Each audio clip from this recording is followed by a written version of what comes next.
Silver didn't just rally, it detonated.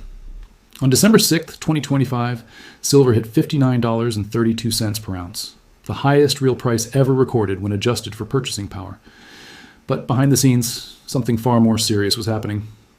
JPMorgan quietly moved an estimated 169 million ounces into its vaults. That's nearly 9% of the world's entire annual supply. If that number's accurate, this isn't speculation, this isn't trading, and this isn't just positioning. It's a structural move that only happens when a system is preparing for a seismic break. And before we continue, if you're watching this, make sure you subscribe, watch until the end, and leave your thoughts in the comments. Because what I'm about to explain is something most investors never learn until the collapse is already underway.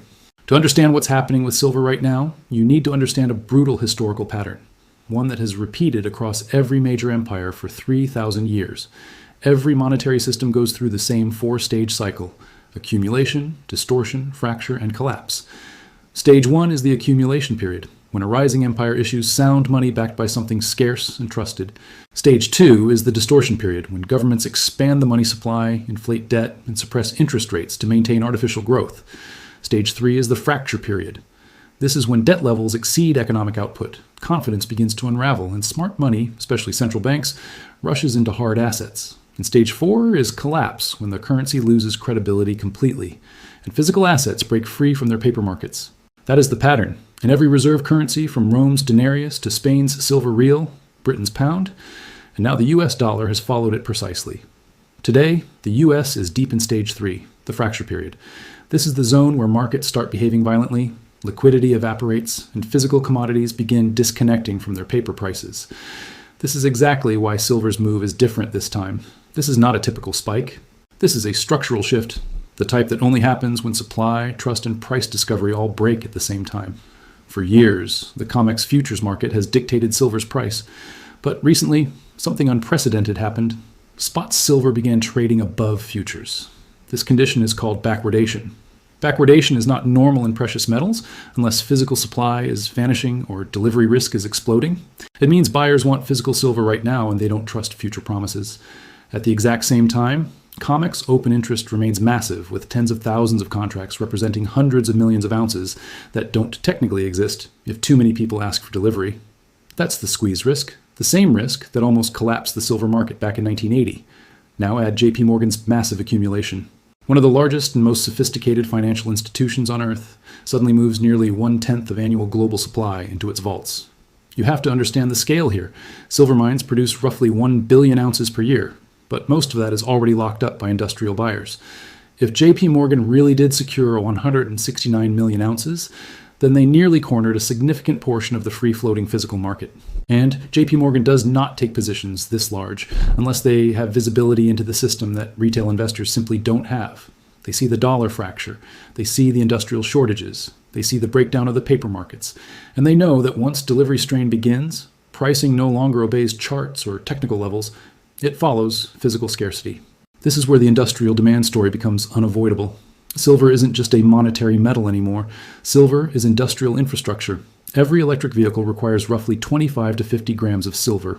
Every solar panel needs about 20 grams. Every AI data center relies on silver-rich components for thermal conductivity and signal integrity. Silver is inside medical antibacterial systems, advanced sensors, radar arrays, missile guidance, and nearly every high-precision electronic device we have. And unlike gold, silver gets consumed. It disappears into landfills, into destroyed electronics, into chemical processes. That's why inventories are collapsing. The world is using silver faster than it can be mined. And here's the critical part. 70% of silver supply comes as a byproduct of mining other metals, which means you can't just open new silver mines to meet this soaring demand. Production can't ramp up. The system can't adjust. The math simply doesn't work. Historical parallels make this picture even clearer. In 1980, the Hunt brothers triggered a historic squeeze attempting to corner the silver market, and they almost succeeded. COMEX had to rewrite the rules mid-squeeze just to stop silver from detonating into triple digits. In 2008, during the liquidity crisis, silver premiums exploded even as the paper price collapsed. The physical market broke away completely from the futures market, and today we are seeing conditions that resemble both of those moments at the same time, except now we have more debt. More industrial demand, more leveraged paper claims, and less deliverable metal than at any other moment in modern history. And now we have the Federal Reserve entering a critical window, the December 9th to 10th Fed meeting, which could trigger a chain reaction depending on their policy signals. If the Fed suggests easing, cutting rates, or ending liquidity tightening, the dollar weakens, real yields fall, and hard assets like silver are set to surge. But if the Fed tightens, real recession risk rises, mining slows down, and industrial shortages intensify. Either path pushes silver higher because both paths accelerate the systemic fracture. This is why JPMorgan's accumulation is so important. They are positioning for a scenario where silver supply becomes so tight that physical delivery becomes the ultimate price driver, not futures speculation. A true physical squeeze has a predictable shape. First, premiums disconnect. Then, spreads widen. Then, industrial buyers begin to panic. Then, ETF redemptions spike because people start converting their paper claims into real metal. Then, refiners build up long backlogs. Then, vault inventories collapse further. And after that, the price stops behaving rationally. It just gaps up. That's where we are headed. Not because of hype or speculation, but because of math, supply exhaustion, and systemic fragility.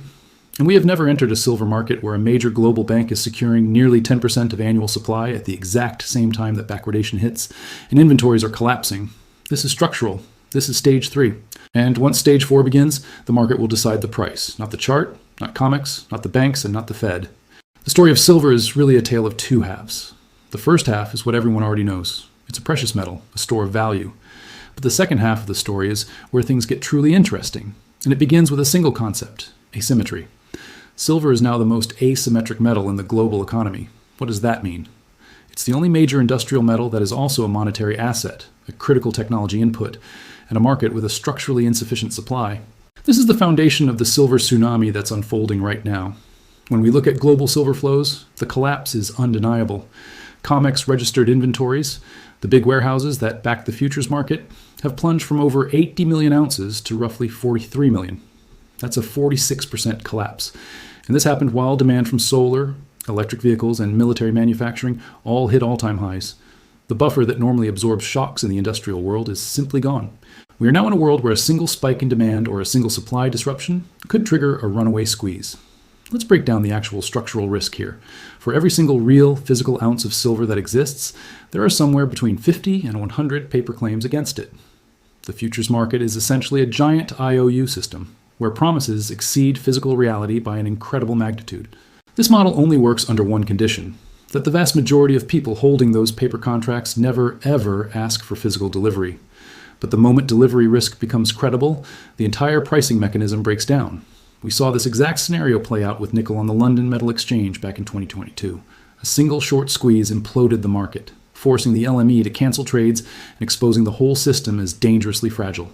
Silver is far more vulnerable because it's far more essential, and its supply is far more constrained. This is the lens through which we have to view JPMorgan's recent moves. When the largest bullion bank on earth quietly secures a volume of silver equal to nearly 17% of all the deliverable metal on the COMEX, they aren't just investing, they are hedging against a systemic breakdown. They're preparing for a moment when futures contracts can't be satisfied with physical delivery, when premiums explode, and when governments, industries, and institutions start fighting over the last available physical supply. You don't move 169 million ounces of silver into your vaults for fun. You do it because you know something is coming that the public won't understand until it's far too late.